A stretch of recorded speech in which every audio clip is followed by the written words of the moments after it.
আসসালামু আলাইকুম প্রিয় বন্ধুরা, সবাই কেমন আছেন? আজকে রবিবারের দিন, ঈদের পরের দিন। বিষয়টা হচ্ছে যে আপনারা এই ভিডিওটা কে কোথায় থেকে দেখতেছেন একটু কমেন্ট করে জানাবেন। আমি মূলত ভিডিওগুলো ছাড়তেছি বা আমার বাসা হচ্ছে বগুড়াতে।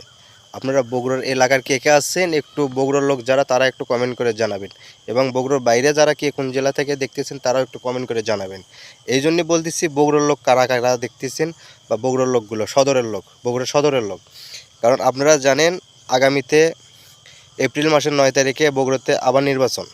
বগুড়াতে এপ্রিল মাসের 9 তারিখে আবারও নির্বাচন হচ্ছে। এই নির্বাচনে আপনারা কাকে চাচ্ছেন? আগামীতে তো ভোট হয়ে গেল, কিন্তু যেহেতু বগুড়া তারেক রহমান দুটো আসন পাচ্ছে, ঢাকা এবং বগুড়াতে, এই কারণে বগুড়াতে আবারও নির্বাচন হচ্ছে। সুতরাং বগুড়াতে যারা আছেন, সব বগুড়া সদরের লোক যারা যারা বগুড়া নির্বাচন মানে সদরের লোক যারা যারা ভোট দিতে পারবেন, অবশ্যই আপনারা একটু কমেন্ট করে জানাবেন যে এবার বগুড়ার নির্বাচনে আপনারা কাকে চাচ্ছেন, ঠিক জামাতকে না বিএমপিরে? বিএমপি থেকে গেছে, সবাই জানেন বিএমপি থেকে আমাদের বাদশা ভাই, উনি বিএমপির নেতা, বা বিএমপির নির্বাচন করলে বাদশা ভাই থাকবে। তো বিএমপি থেকে বাদশা ভাই গেছে, আর জামাতের আমির তো আছে, জামাত থেকে তো আপনারা জানেনই।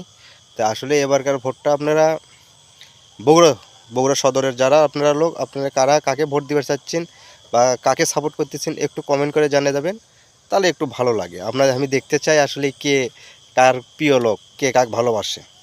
তো অবশ্যই বগুড়ার উদ্দেশ্য করে বলতেছি, আমি কিন্তু বগুড়ার সোল, আমি সদরের লোক, সদরের সোল, এবং টিএমএসএস আমার বাসা। আপনারা যারা দেখা করতে চান অবশ্যই আসবেন। টিএমএসএস আপনাদের জন্য দাওয়াত থাকলো। যারা টিএমএসএস আসেন চলে আসবেন, বা হোয়াটসঅ্যাপে চলে আসবেন, মেসেজে জানাবেন, আপনাদের সঙ্গে আমার দেখা হবে। অবশ্যই ভালো থাকবেন, সুস্থ থাকবেন, ভিডিওটা শেয়ার করে দেবেন। আল্লাহ হাফেজ।